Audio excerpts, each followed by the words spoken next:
নয়াদিল্লির ঐতিহাসিক মানমন্দির যন্তরে মন্তরে আজ শনিবার সকাল থেকে বাড়ছে শিক্ষার্থীদের ক্ষোভ ও উত্তেজনা। নিট পরীক্ষার প্রশ্নফাঁস এবং সিবিএসই খাতা মূল্যায়ন বিতর্ক সহ শিক্ষা খাতের একের পর এক কেলেঙ্কারির দায়ে কেন্দ্রীয় শিক্ষামন্ত্রী ধর্মেন্দ্র প্রধানের পদত্যাগের দাবিতে রাজপথে নেমেছেন তারা। ব্যঙ্গাত্মক অনলাইন প্ল্যাটফর্ম ককরোচ জনতা পার্টি বা সিজেপির ব্যানারে আয়োজিত এই বিক্ষোভে উত্তাল হয়ে উঠেছে ভারতের রাজধানী।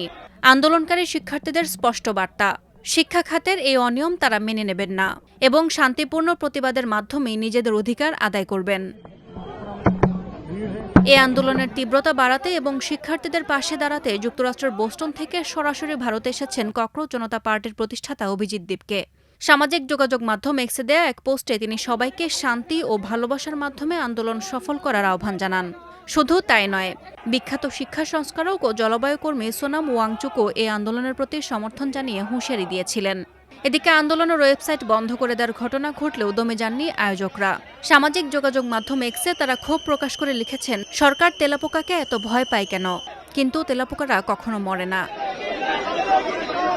বিক্ষোভের কারণে যে কোনো ধরনের অপ্রীতিকর পরিস্থিতি এড়াতে দিল্লির গুরুত্বপূর্ণ সব পয়েন্টে মোতায়েন করা হয়েছে ভারী আধাসামরিক বাহিনী ও পুলিশ। যন্তর মন্তরের আকাশে সার্বক্ষণিক ড্রোনের মাধ্যমে কড়া নজরদারি চালানো হচ্ছে।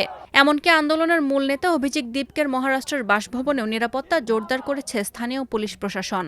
সব মিলিয়ে রাজনৈতিকভাবে বেশ উত্তপ্ত হয়ে উঠেছে দিল্লির যন্তর মন্তর এলাকা। সাদিয়া ইয়াসমিন, প্রথম আলো।